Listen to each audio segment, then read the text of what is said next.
Morning. It's the morning after the night before. Mayweather McGregor is done. It's consigned to the history books. That chapter is closed. That ship has sailed. All those cliches. And it went pretty much as I predicted it. McGregor showing some interesting stuff early on.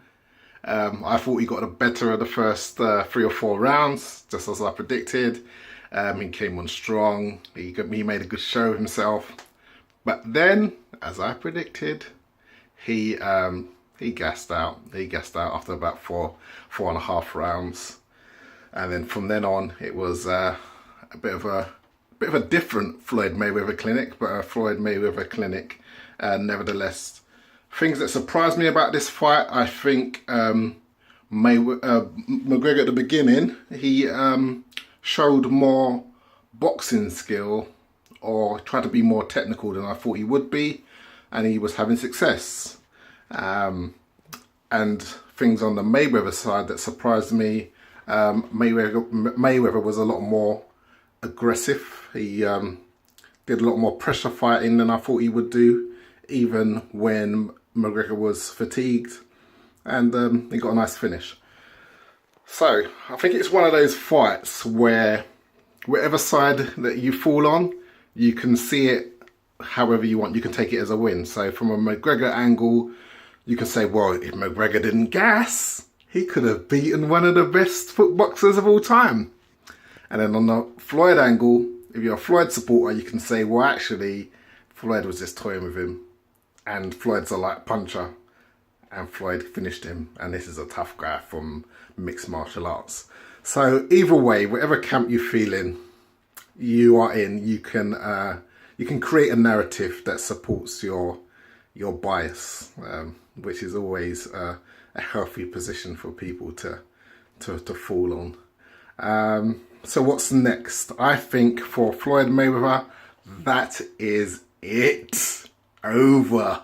Because he showed signs in there that he wasn't the Floyd Mayweather of 2 years ago, as he said, and certainly wasn't the prime Floyd Mayweather.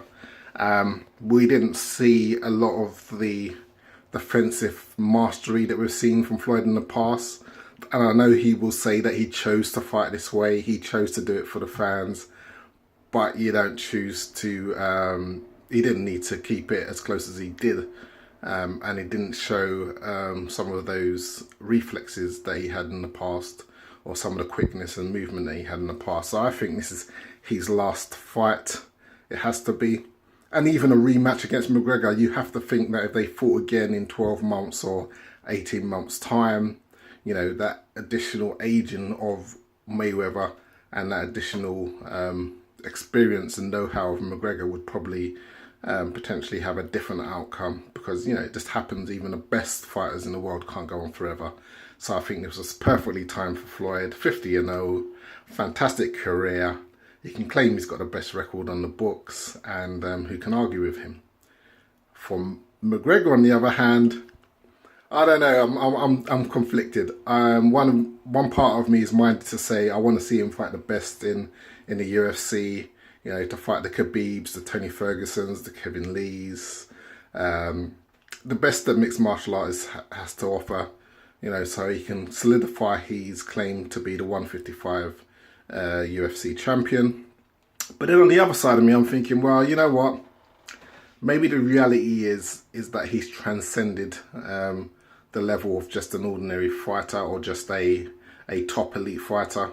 And maybe he's in a position where he can cherry pick his fights. And that might look something like the Nate Diaz trilogy. They won one in their fights.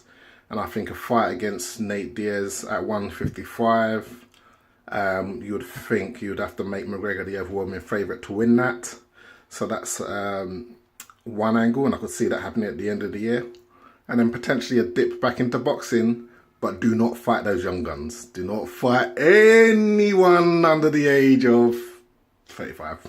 You know, don't fight any young guns. You know, and that will lead to something like, you know, a Paulie Malignaggi clash would be interesting. And if that can show, if the public has shown interest in that, and it can generate, you know, a good a good payday for McGregor. McGregor, it makes sense to do that. So I would say Nate Diaz, Paulie Malignaggi, and then see what the money fight is after that, a winnable money fight. And, you know, cherry pick for a while, at least until one of those contenders at 155 raises their profile to such a degree that you both bring so much to the table that it makes sense for you to step in there. And hey, look, I'm not saying that McGregor can't compete with all of those, you know, how he might beat them all. But, you know, and I think that fighter in him will want to go and beat them all. But just a businessman needs to also come up and say, well, actually, how can I maximize my revenue for my family, for my kids, in this tough sport? And, you know, lay the foundations for his McGregor promotions. I think that's the level that he probably needs to start thinking of now, because he has probably transcended his sport. So that's it, you know. It was a fun occasion. It went as I predicted. I don't like to say I told you so, but I told you so. Listen to me next time. No, I thought it would go pretty much like that. You know, McGregor lasted a couple of more rounds than I thought he would. Floyd was more aggressive than I thought he would be. McGregor was more technical than I thought he would be. But now it's time to move on, close the book on that chapter, and yeah, let's see what the future has in store for McGregor, and let Floyd sail into the sunset as an undefeated champion. Until next time, speak to you soon.